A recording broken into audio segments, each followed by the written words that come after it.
네, 안녕하세요. JJ 성형외과 김학영. 홍진주입니다. 네. 오늘 지방분해 주사하고 지방흡입 이런 거에 대해서 알아보도록 하겠습니다.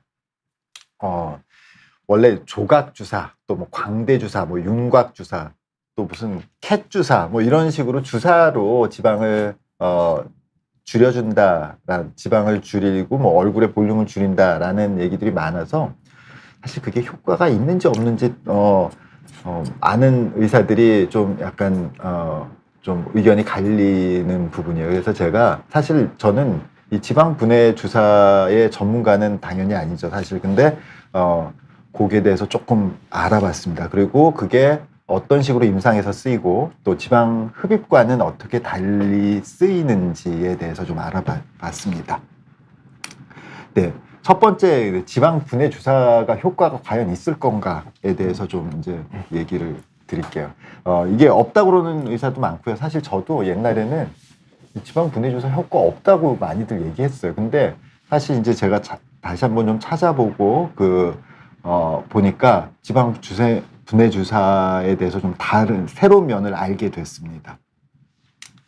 원래 1세대 지방 분해 주사, 그러니까 대략 한 2000년대 초반에 그 아미노필린이라는 그 만성 폐쇄성 폐질환 환자분들한테 기관지를 확장하기 위해서 쓰는 전통적인 약제가 있어요. 아미노필린이라고.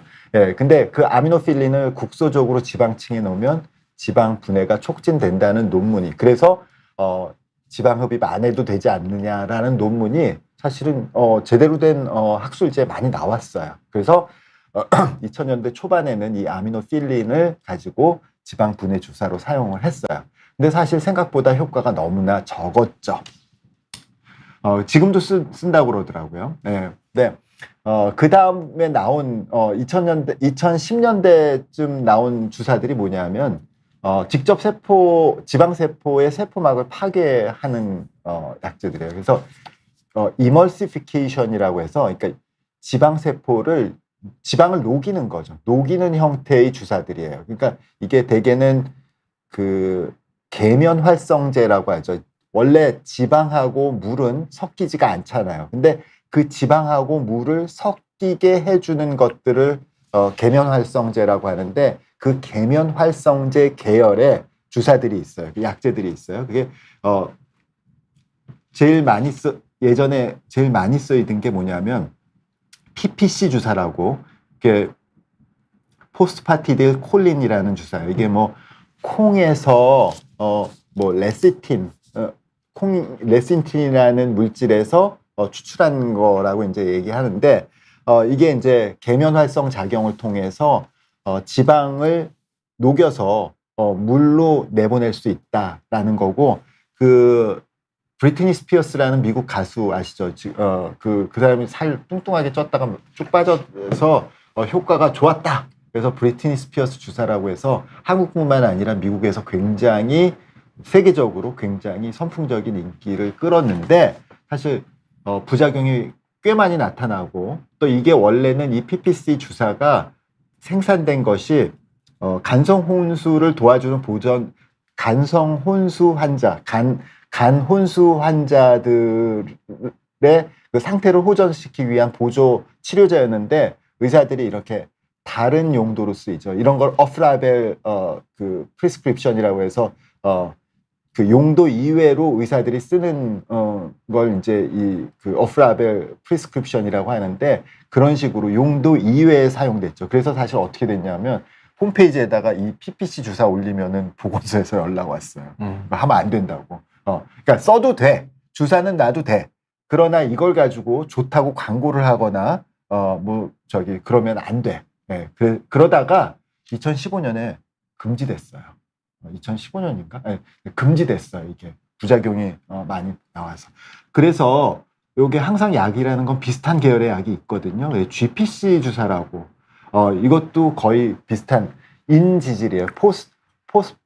포스포릴이라는 게 인이 붙었다는 뜻이거든요. 그래서 그게 이제 계면활성 작용을 해서, 이게 분자식을 보면은 한쪽에 플러스가 있고 한쪽에 마이너스가 있어요. 이런 것들이 되게 이제 계면활성 작용을 하는 건데, 이게 뭐 원래 이 약은 원래 신경 전달 물질 그 콜린 신경 전달 물질의 재료로 쓰이는 거라서 뭐 치매를 예방하고 뭐 이런 약제예요. 근데 그걸 또 이제 어프라벨로 써가지고 주사를 넣으면은 이건 지금도 금지되지 않고 많이 쓰고 있는데 아까 PPC보다는 효과가 좀 약해요. 그러니까 부작용도 덜하고 그 대신 효과도 좀 약하겠죠.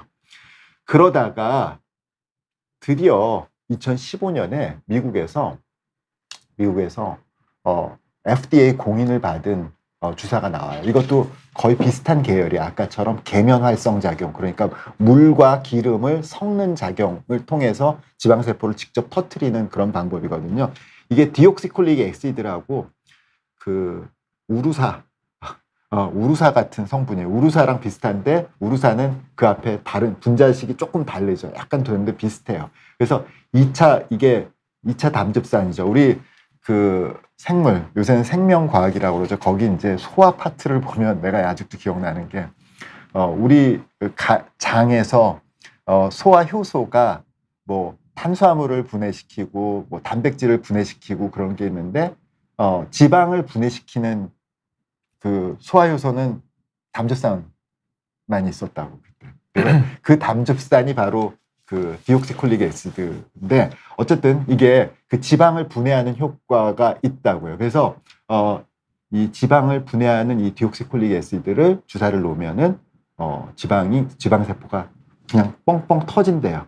뻥뻥 터진대요. 이렇게 뻥뻥 터지는 모식도가 있는데 어떤 뻥뻥 터지는 그런 상당히 획기적인, 그러니까 사실 이제 기전 자체는 이전에 있던 이것도 아마 계면 활성 작용을 통해서 이제 지방을 녹이는 거죠.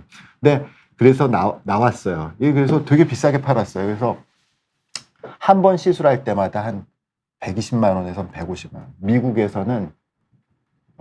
미국에서 요새 요새 그 유튜브 보니까 700불? 한 번 시술에 700불? 그 정도라고 그러더라고요.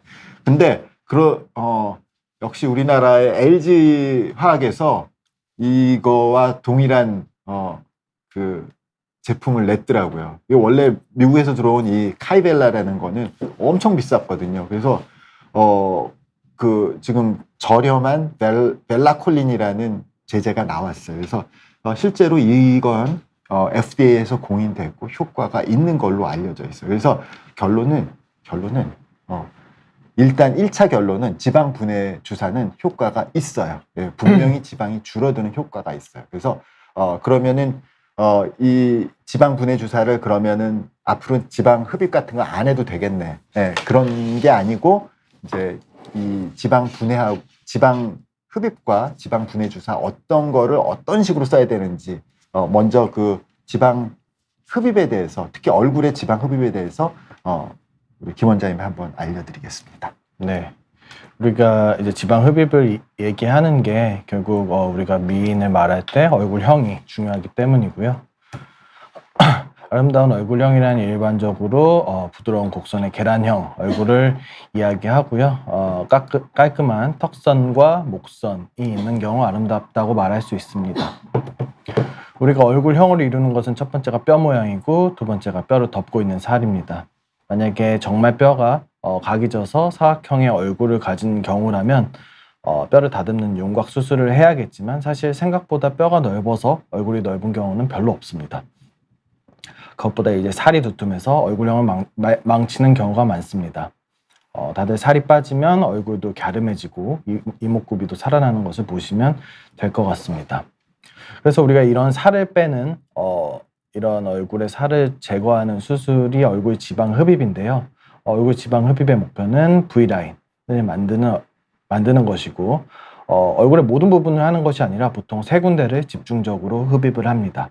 첫 번째는 이중턱이고 두 번째는 턱선, 세 번째는 팔자 위에 팔자주름입니다.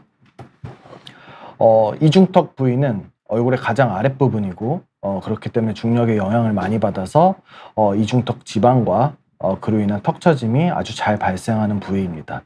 젊은 분들 중에서도 이중턱 가지신 분들이 많이 있고요.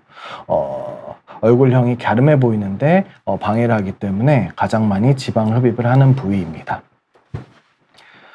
이중턱은 이제 하악골과 경추, 목의 중요 구조물 사이에 지방층이 지나치게 비대해서 발생하는 현상이고, 특히 턱이 작은 경우에는 받쳐줄 골격이 적기 때문에 더 두드러집니다.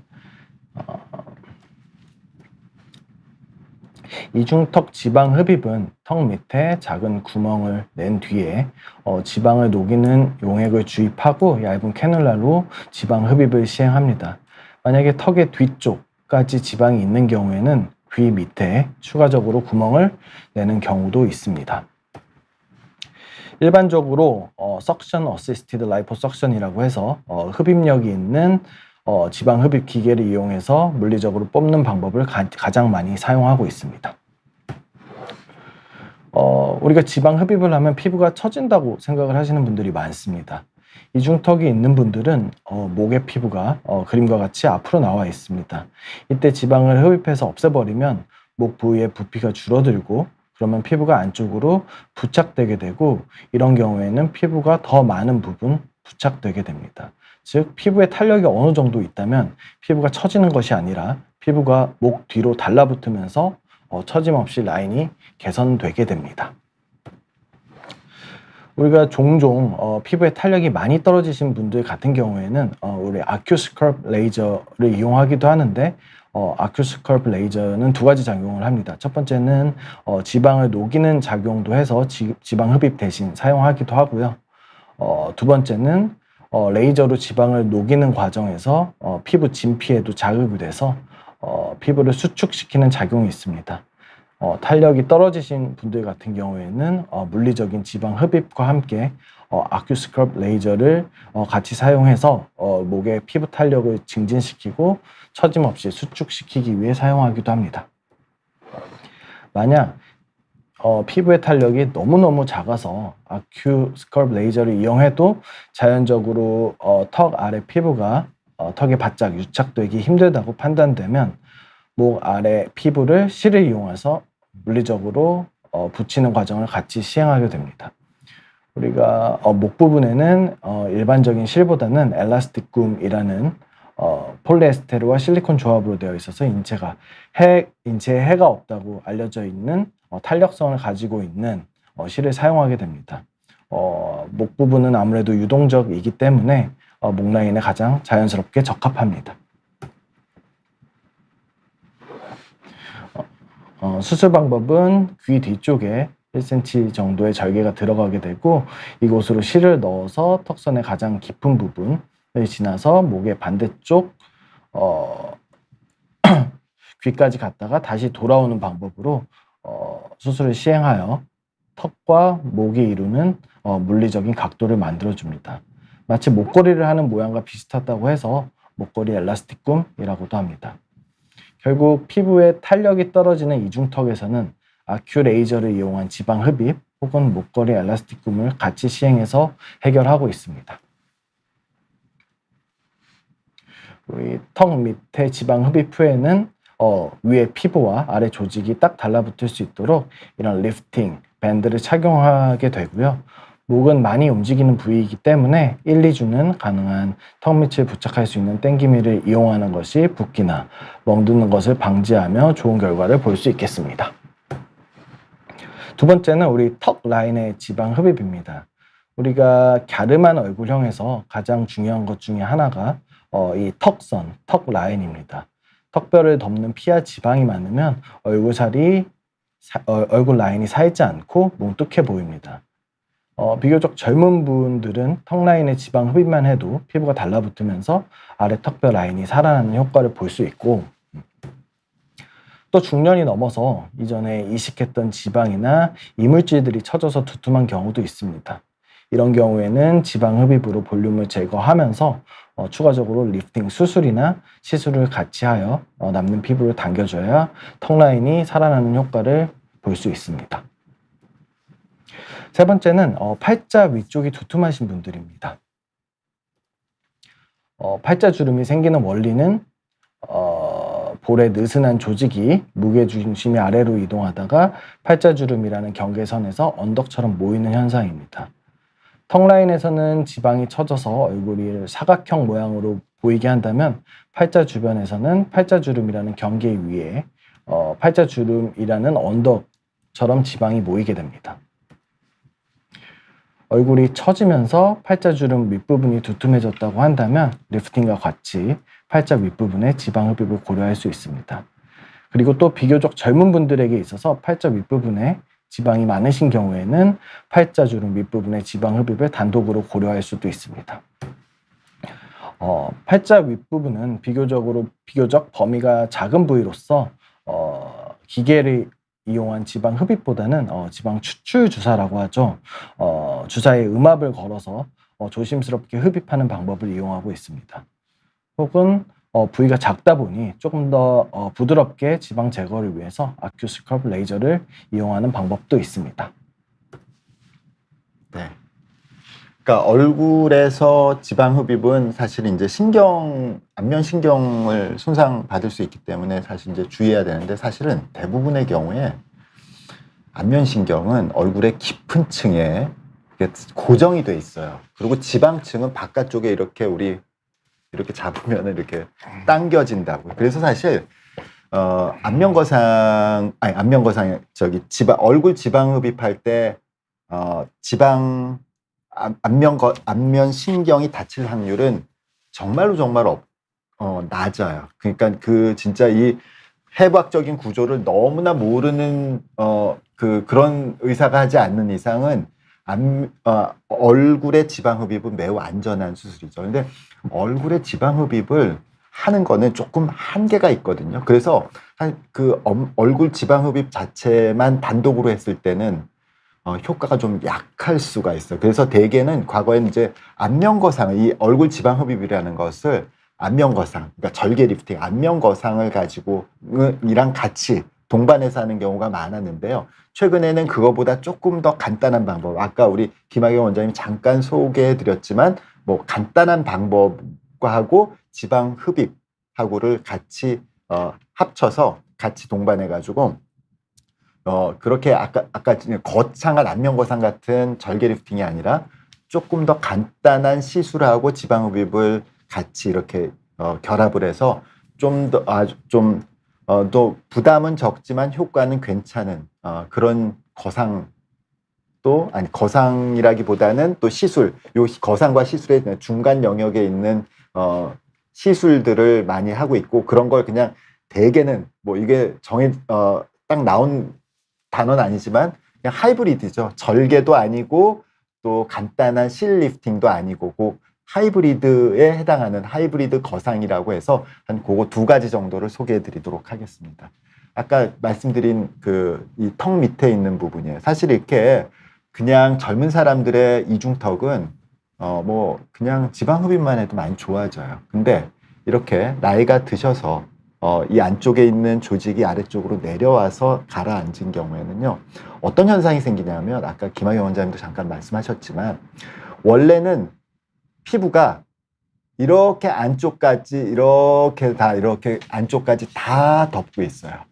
근데 이 턱 밑에 있는 살이 아래쪽으로 이렇게 내려오면서 피부가 덮을 영역이, 그러니까 표면적이 줄어들게 되죠. 왜냐하면 기역자로 이렇게 들어갔다가 거길 다 덮어줬었는데 기역자가 무너지면서, 그러니까 목과 턱선이 이루는 각도가 없어지면서 이렇게 플랫해지면서 상대적으로 덮어야 할 피부가 적어지죠. 그러니까 살이 남아, 여기가. 이 피부가 늘어나서가 아니라 이 턱선과 목선의 경계가 내려옴으로 인해서 덮어줘야 할 표면적이 줄어들죠.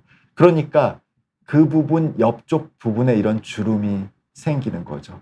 사실 턱 끝과 목의 이쪽 부분에는 처지는 게 거의 없는데 여기만 처지니까 주변에 더 깊은 주름이 생기고, 가로주름이 더 깊어지고, 또 이렇게 없었던 세로주름이 새로 밴드가 새로 생기는 현상이 생겨요. 그래서 아까 얘기했듯이 여기 지방 흡입을 하거나 아니면 요 턱 밑에 약간 절개를 해서 요 안쪽에 있는 지방 조직을 제거해서 볼륨을 줄여주고, 이걸 다시 아까 봤던 사진이죠. 이렇게 이 귀하고 귀 밑과 귀 밑 사이를 실이라고 하기에는 조금 두껍고 또 이렇게 탄력이 있는, 그러니까 우리 마스크 끈 있잖아요. 마스크 끈보다 조금 훨씬 가는, 실에 가깝지만 또 밴드에 가깝기도 하는 그런 탄력이 있는 걸 우리 엘라스틱 굼이라고 하거든요. 이 엘라스틱 굼을 가지고 한쪽 귀에서 반대쪽 귀로 오가면서 이 턱 밑을 이렇게 마치 해먹처럼 이렇게 올려주는 거죠. 그러니까 그 올려주는 부분이 다 올려주는 게 아니라 턱선과 목선의 경계를 깊게 만들어주는 거죠.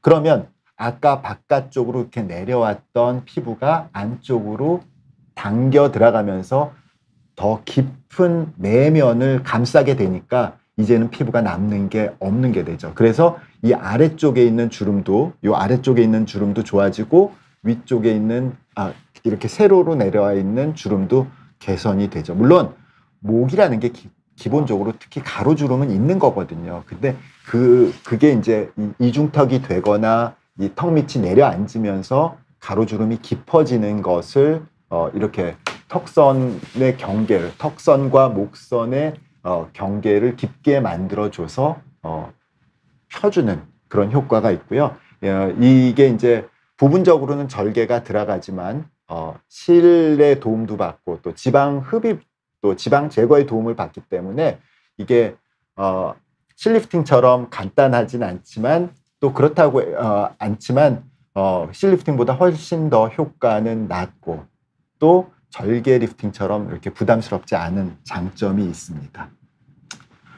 또 아까 이제 팔자주름 위쪽에 있는 지방, 그 팔자주름 위쪽에 있는 지방의 정체는 우리 앞광대에 있는 지방이죠. 앞광대에 있는 지방이 시간이 지날수록 점점 아래쪽으로 내려오는데 팔자주름을 넘어갈 수는 없거든요. 그러니까 팔자주름 위에 다 이렇게 매달리게 되는 거죠. 그게 이제 광대 지방 패드, 말라 패드라고 하는 건데 그 지방을 이렇게 절개가 없는 건 아니죠. 하안검 절개를, 하안검 성형, 이렇게 요 속눈썹 아래쪽에 절개를 이렇게 하고 그 안쪽에서 이 흡수성 플레이트를 이용해서 이 지방층의 안쪽 베드를 끌고 올라가서 골격의 위쪽 면에다가 위쪽에 고정을 하게 되는 거죠. 그러면 뭘 기대하는 거냐 하면 팔자주름의 위에 있는 언덕을 줄여서 팔자주름을 완화시키고요. 또 이 지방층을 위쪽으로 끌어올리게 되니까 중안면부, 얼굴 중안면부에 이렇게 꺼져서 그림자지는 현상을 완화시키는 거죠. 이 지방을 위쪽으로 끌어올림으로 인해서. 그렇게 중안면 거상을 지방 흡입과 같이 할 수 있다는 거죠. 그래서 이런 방법들을, 그러니까 이 지금 지방 흡입을 얼굴에서 그렇게 부담 없이 할 수 있는 덕분에 이런 뭐 새로운 이름은 아니지만 하이브리드 거상을 같이 할 수 있게 되었다. 라는 말씀을 드릴 수 있습니다. 우리가 얼굴 윤곽을 결정하는 얼굴 지방 중에 이제 이런 피부 아래에 있는 피하 지방 말고 우리 심부볼, 버컬 팻이라고 하는 것이 있습니다. 심부볼 지방이 윤곽으로 드러나는 곳은 우리가 했을 때 미세하게 생기는 보조개 뒤쪽으로 볼록 튀어나오는 부분이라고 할 수 있습니다. 심부볼 지방 자체는 측두 관자에서 시작해서 볼 아래쪽까지 이어지는 지방 덩어리입니다. 이 중에 가장 아랫부분이 우리가 어렸을 때는 젖살, 그리고 나이가 들어서는 심술포라고 하는 부분의 윤곽이 되는 것입니다. 심부볼 지방은 얼굴의 다른 지방과 달리 비교적 독립적으로 있는 지방 주머니입니다. 얼굴의 지방은 보통 2번층, 그러니까 즉 피부 바로 아래 피하 지방의 형태로 존재해서 지방 흡입의 대상이 됩니다. 하지만 심부볼 지방은 4번층, 즉 피부 아래에 있는 피하 지방층과 달리 스마스 아래층이 존재하는 깊은 층의 지방입니다. 이 부분의 지방은 깊은 층에 있기 때문에 피부 바깥으로 제거를 할 수는 없습니다. 입안에 약 1cm 정도의 절개를 가해서 지방 주머니를 찾고 당기면 다른 조직과 분리가 잘 되어서 쏙 빠지는 지방입니다. 우리가 심부볼 지방 제거 시에 우리가 흔히 말하는 뺨 부위의 부피가 줄어들게 되고 얼굴이 이 부분이 줄어들면 얼굴이 작아져서 얼굴이 갸름해지는 효과를 볼 수 있습니다.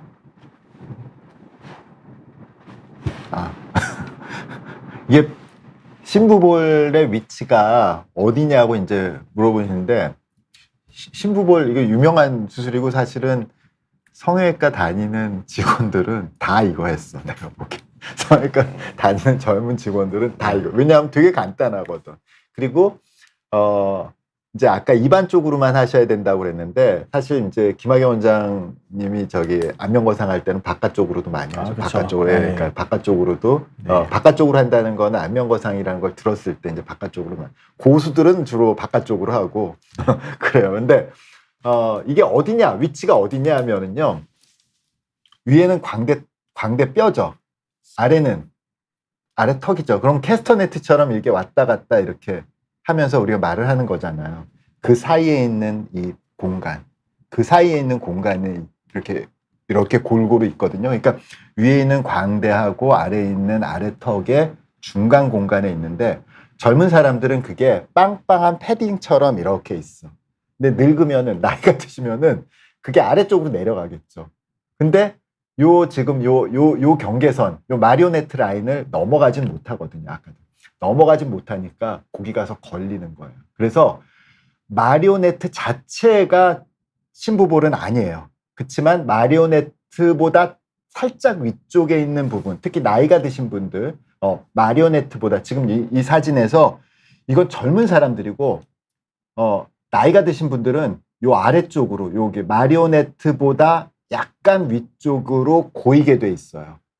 그래서 되게 안면거상 할 때 사실 바깥쪽을 당긴다고 해서 그 심부볼이 올라가지 않거든요. 그래서 심부볼을 줄여주는 수술을 되게 안면거상 할 때는 같이 하게 되죠. 안면거상 할 때 뭐 입안 쪽으로 할 수도 있고, 뭐 바깥쪽으로도 할 수도 있습니다. 그래서 그게 이제 심부볼 제거고요. 이거는 지방 흡입은 아니지만, 그냥 이렇게 그 주머니에 이렇게 지방이 계란 노른자의 제가 보기에는 한 80%, 70% 정도 볼륨, 그 정도를 뺄 수가 있습니다.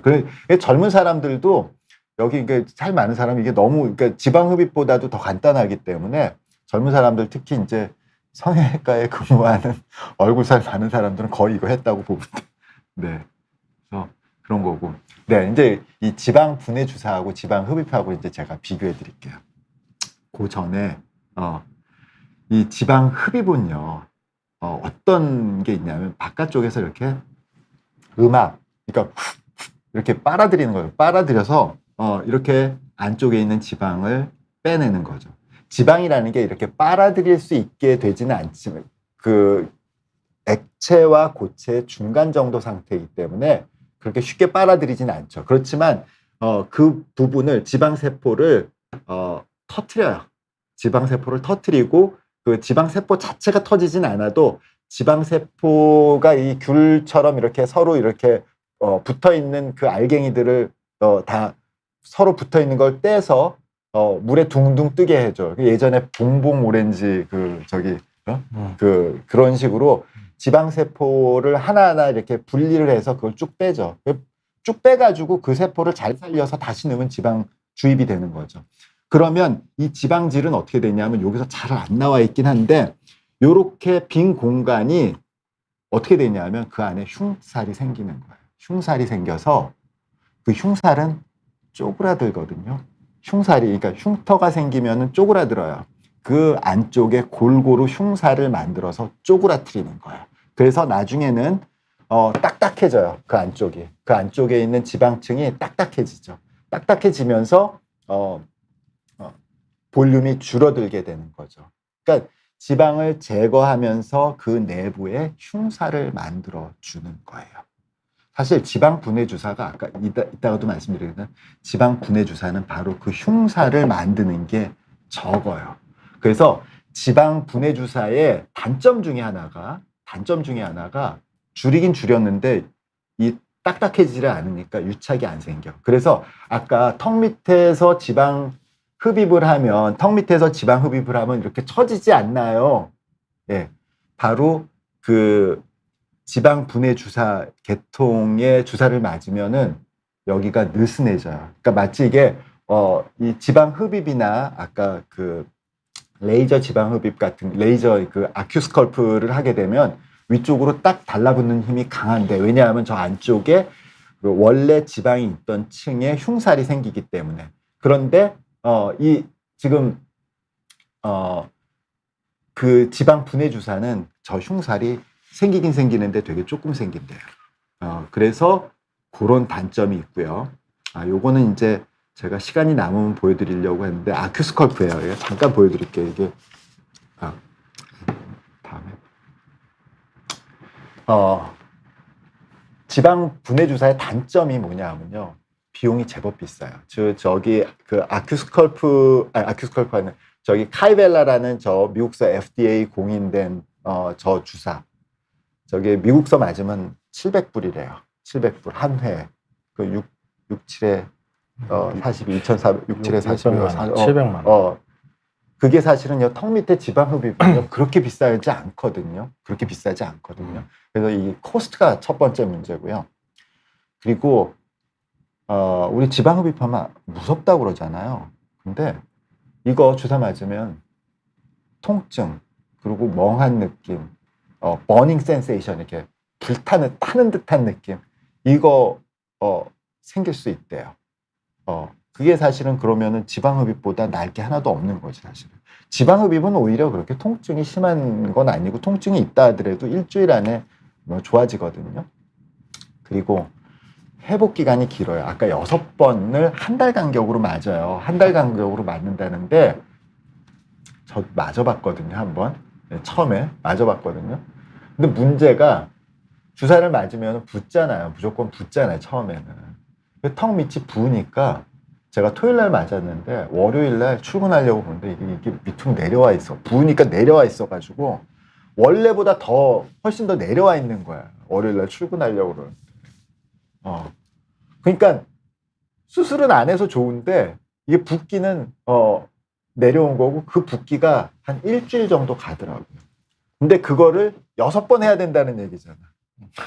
6번 해야 된다는. 이게 가성비가 맞냔 말이지. 그래서 이게 prolonged recovery time, 다운타임이 너무 길다라는 거. 그리고 요거는 이제 사실 이제 효과가 일정하지가 않아요. 왜냐하면 주사라는 게 살 중에서, 주사를 우리 조직에다가 넣으면은 부드러운 데는 많이 흘러가고 딱딱한 데는 덜 흘러가요. 그러니까 그 뭐 예를 들어서 흉터가 있었다든지 그런 데는 좀 딱딱하거든요, 조직 내. 그러니까 우리 원하는 대로 주사 그 용량을 맞추기가 어려워요. 그러니까 똑같은 뭐 예를 들어서 5cc를 넣는다 하더라도 우리 골고루 그게 퍼진다고 장담할 수가 없는 거죠. 그러니까 효과가 일정하지가 않아. 그리고 또 하나는 아까 제가 말씀드린 조직이, 아까 제가 말씀드리는 지방 흡입 같은 경우에는 조직 내에 흉살이 생겨서 꽉 잡아준다고 그러죠. 쫀쫀하게 꽉 잡아준다고 그러죠. 꽉 잡아주는 게 있는데 그게 약한 거죠. 그래서 루즈하고 이렇게 울쭈글쭈글해진다라는 불만이 많대요. 그리고 제일 중요한 거, 아까 안면신경마비를 안면거상, 그러니까 우리 얼굴 지방 흡입할 때 제일 의사들이 두려워하는 게 안면신경마비거든요. 근데 절대 안면신경마비 지방 흡입으로 안 와요. 왜냐하면 안면신경은 얼굴 중에서도, 연부 조직 중에서도 딱 붙어 있는데 아주 이렇게 딱 스틱돼 있는 그런 부분을 지나가요. 그러니까 진짜 거기에다 대고 레이저를 쏜다든지 거기에다 대고 지방 흡입을 하는 그런 완전히 진짜 전혀 그 개념이 없는 의사가 아니라면은 절대로 사실 안면거상 하면서 안면거상이 아니라 얼굴 지방 흡입하면서 안면신경 다칠 일은 거의 없어요. 일시적으로 살짝 마비가 올 수는 있어요. 그렇지만 그건 없어. 근데 이거는 주사액이 충분히 들어갈 수 있기 때문에 안면신경 마비가 온다는 거예요. 그래서 이 수술, 아까 이 카이벨라의 용법이 뭐냐면요, 이런 데다가 놓지 말라는 거예요. 왜냐하면 여기는 안면신경이 많아. 어디다가 놓으라는 얘기냐면 턱 밑에서 여기 딱 이 턱 밑에 있는 이중턱 여기에다가 놓고 이것도 점 찍어가지고 이렇게 딱 찍으라고 이렇게 딱 저기 용법이 나와요. 그래서 여기 점이 몇 개 있고 이게 여기다가 이렇게 찍어주는 그 패턴도 줘. 그래서 이렇게 하고 이 옆쪽에 안면신경이 있는 옆쪽으로 놓지 말라는 거예요. 근데 턱선이 이렇게 있으면 이 옆쪽도 좀 줄어들어야 될 거 아니에요. 사실 옆쪽도 줄어들어야. 그러니까 사실은 이 중앙 부분만 줄여야 되는 그런 단점이 있어요. 나는 사실 제가 준비하면서 이거 처음 알았어요. 이 카이벨라 지방 분해 효사가 지방 분해 주사가 이 안면 신경 마비 부작용이 있다는 거 사실 몰랐어요. 몰랐는데 되게 중요하고 그래서 난 그래서 왜 그 좋은 약을 그러면 얼굴에다가는 쓰면 안 되느냐, 얼굴 위쪽에다가는 쓰면 안 되느냐 생각을 그렇게 옛날부터 의문을 가져왔는데 알고 보니까 그게 안면신경 마비라는 문제가 생길 수 있기 때문에 이 턱 밑에 중앙 부분 여기는 안전하거든요. 그래서 그 부분만 해야 된다라는 것을 저도 이번에 알게 됐습니다. 네, 그래서 오늘 준비한 내용은 이제 여기까지고요. 이제 질문과 답을 해드리겠습니다. 네. 김지은님께서 혹시 얼굴 지방 흡입은 어디로 지방을 빼는지요? 한번 빼면 다시 차오르진 않는지 궁금합니다. 라고 질문을 주셨습니다. 맞나요? 일단은 지방 흡입을 하면은요, 지방 세포를 세포 수 자체를 물리적으로 없애는 거기 때문에 뭐 다시 세포 수가 증가하진 않죠. 그러니까 살이 다시 찌지 않는 한, 살이 찌시면은 세포가 뚱뚱해지면서 좀 차오를 수는 있지만 살이 전체적으로 찌지 않는 한 다시 차오르지는 않습니다.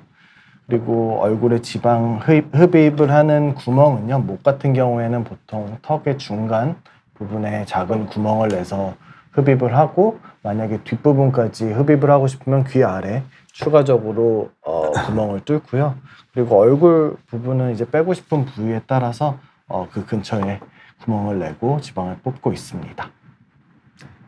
사실 지방흡입은 지방흡입이 캐뉼라가 어디로 들어가는지는 되게 이렇게 쏙 들어간대. 이렇게 함몰된 부분인데 함몰된 부분이 없을 수도 있죠. 그러면 볼록한 데 부분에 가장자리를 선택하게 됩니다. 행복한 인생님께서 턱살이 고민인데 혹시 어디 뺄 수 있는지 궁금합니다. 네, 그러니까 턱살이 고민이시라는 건 보통 이중턱 고민이시라는 건데, 이중턱 해결에 뭐 저는 가장 좋은 시술 방법은 지방 흡입을 물리적으로 하는 것이라고 생각을 하고요. 추가적으로 이제 턱살이 있으시면 턱 라인도 아마 조금 날렵하지 않을 수 있는데, 그렇다면 턱 라인 지방 흡입까지 같이 하시면 좋을 것 같습니다. 네. 턱살. 네. 네.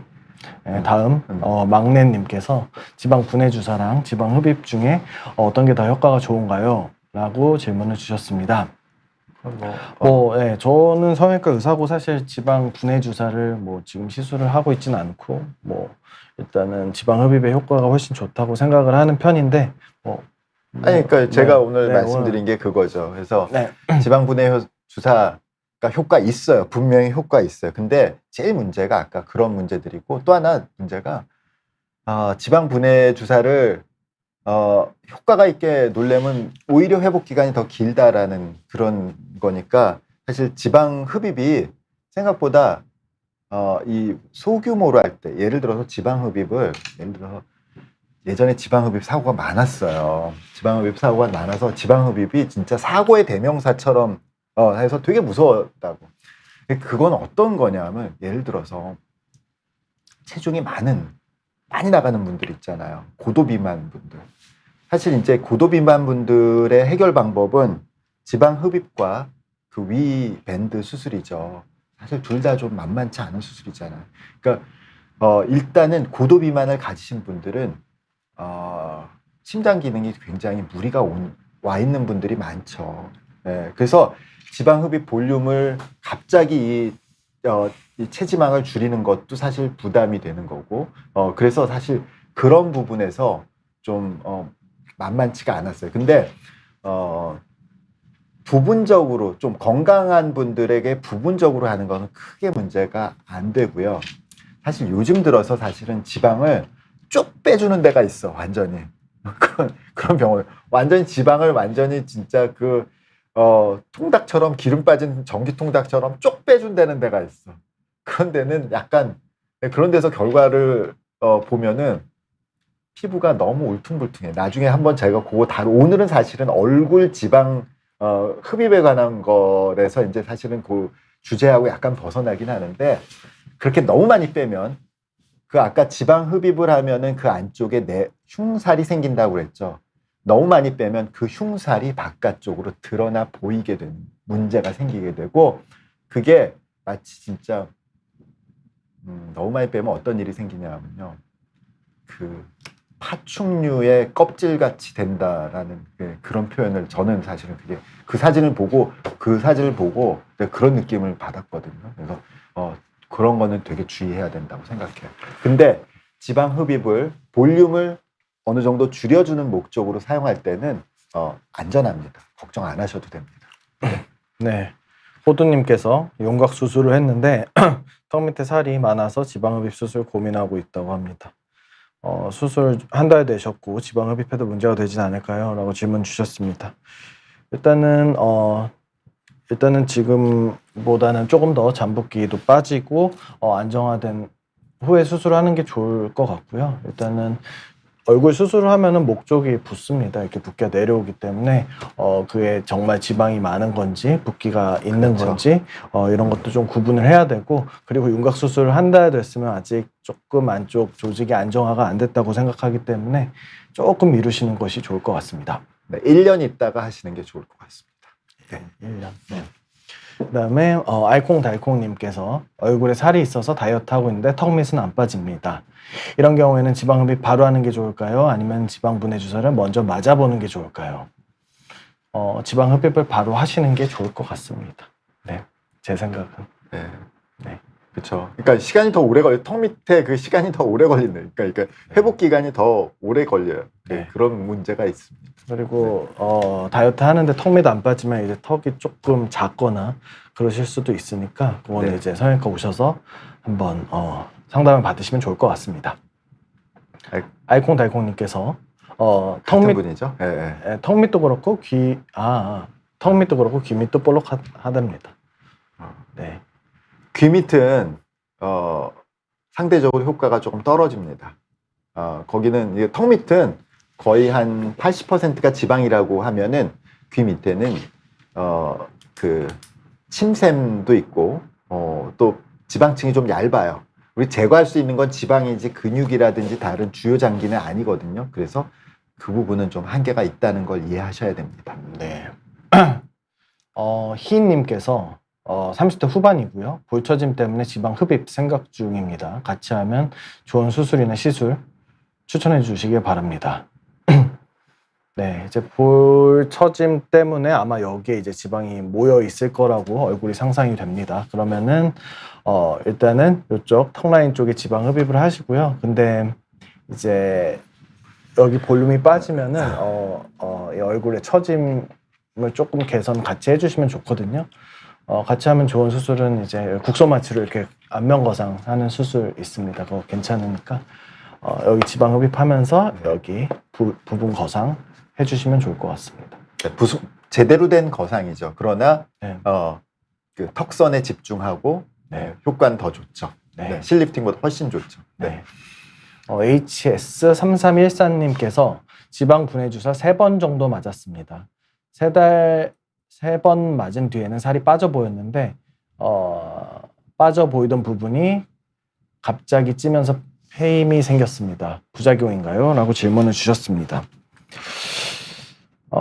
제 생각에는요, 이게 지방 분해 주사가 오늘 원장님이 이게 설명하신 그 주사가 아니고요. 이거는 아마 좀 약간 윤곽 주사의 계열인 것 같고요. 그래서 지방을 아마 하이알루로니데이스라고 해서 대부분 세포 사이의 조직액을 배출시켜주는 뭐 그런 작용을 하는 윤곽 주사를 맞으신 것 같고요. 보통 그 주사에 스테로이드 조금 섞어서 같이 넣는 경우가 있거든요. 그래서 이거는 사실은 지방이 정말 분해가 되는 게 아니라 붓기를 이렇게 빼주는 주사인데 스테로이드가 조직을 조금 위축시켜서 다시 이제 붓기가 다시 차면서 패인 부분이 좀 도드라지는 게 아닌가 저는 그렇게 생각을 합니다. 네, 그럴 가능성이 높습니다. 예, 그러니까 지금 원래 지방분해 주사라는 게 아까 제가 성분을 설명을 드렸는데 그거 말고도 트리암시놀론이라는 그 흉사를 줄여주는 주사가 있어요. 근데 흉살의 성분이 콜라겐이거든요. 콜라겐이라는 게 콜라겐 합은 뭐 피부에도 있고 우리 조직 사이사이에도 다 있어서 그걸 우리가 조직에다 그냥 딱 놓잖아요. 트리암시놀론이라는 걸 조직에다 놓으면 그 조직이 줄어들어요. 그래서 흉살 같은 데도 흉살 주사 놓기도 하고 뭐 안면거상하고 여기 울퉁불퉁하면 그 안쪽에 있는 흉터를 완화시키기 위해서 이제 하기도 하는데 그게 지방 분해라고 소개되면서 지방 분해 주사의 성분의 하나로 하나로 들어갈 수도 있습니다. 사실 뭐 의학적으로 그렇게 위험한 건 아니지만 어쨌든 그거는 부분적으로 저렇게 그 지속적이지 않고 또 하나는 부분적으로 이렇게 많이 패이는 현상이 생길 가능성이 높죠. 그게 이제 트리암시놀론이라는 건데 그래서 보면 그 지방분해 주사 놓는 병원들에서 비스테로이드라는 걸 강조를 하더라고요. 그러니까 트리암시놀론 우리는 안 쓴다는 얘기지. 뭐 그렇게 얘기하는 병원들이 있더라고요. 근데 뭐 사실 그 자체가 나쁜 약은 아닙니다. 네, 엔젤님께서 얼굴 지방 이식에 대해서 질문을 주셨는데 나이에 따라 생착률과 유지기간이 다른지 좀 더 젊은 때 하는 게 유지기간이 긴지 지인이 60대에 하셨는데 1년도 안 돼서 원상태 되었다고 합니다. 사람마다 유지기간이 다릅니까? 네. 젊었을 때 생착률이 더 좋습니다. 생착이 된 지방은 뭐 평생 유지된다고 보는 거고요. 아마 생착률의 문제라고 생각을 하셔야 될 것 같고 젊었을 때 이식한 지방이 조금 더 생착률이 높습니다. 60대 후반에 1년도 안 돼 원상태가 되었다고 하시는데 사실은 그렇지는 않을 것 같습니다. 아무리 좀 연세가 있으셔도 어느 정도 생착은 되기 때문에. 근데 분명히 젊은 사람한테서 생착이 더 잘 되는 건 맞습니다. 원래 그러니까 다른 시술 안 하고 지방 이식만 60대 후반에 하셨다 그러면은 효과 없다고 생각하실 가능성이 많아요. 사실은 그게 엄밀하게 전후를 비교해 보면은 효과가 없지는 않을 텐데 사실 뭐 지방 이식이라는 것 자체가 기대하시는 만큼의 효과가 나오는 게 아니기 때문에 지방 이식한 다음에 처음엔 막 부어. 그러니까 주름도 없어지고 막 되게 좋아 보이다가 그 붓기가 빠지면은 효과도 같이 없어지는 것 같은 느낌이 드는데 사실 지방 이식이라는 거, 지방 주입이라는 거는 바로 그런 그 처음에 한 6주 정도 부어 있을 때를 기준으로 하시면 안 돼요. 예, 그래서 또 특히 60대 후반에 지방 주입을 단독으로 했다 그거는 사실은 크게 효과를 기대하기 좀 어렵다는 생각이 듭니다. 네, 관자놀이 부위 지방 흡입 가능해요? 관자놀이 부위에 지방 흡입이 아니라 지방 주입을 쓰신 것 같아요. 거기 관자놀이에 지방 흡입하시는 분들은 없죠. 잘 예. 없습니다. 보통 자리 아니라 없어. 때문에. 저 주입을 잘못 쓰신 거야. 절대 없어. 그럼 네. 그다음에 올리아님께서 이중턱볼 지방 흡입 부작용으로 입을 못 움직이는 경우가 있다고 들었는데 부작용이 생기면 얼마나 가나요? 아니면 바로 되돌릴 수 있나요? 질문 주셨습니다. 사실은 거의 드물고요. 저는 경험한 적 없고요. 만약에 생긴다면은 뭐 사실 안면 신경을 다치게 수술하진 않았기 때문에 시간 지나면 좋아질 거라고 설명드릴 것 같습니다. 경험한 적은 없습니다. 안면신경 얘기일 거예요. 안면신경 얘기인데 지방 흡입 부작용 못 움직이는 게 안면신경 얘기일 텐데 대부분 좋아질 가능성이 99%입니다. 너무 걱정하지 않으셔도 될 거고요. 네. 오늘 준비한 내용은 여기까지고 다음에 더 좋은 주제를 가지고 찾아뵙겠습니다. 감사합니다. 네, 감사합니다. 네.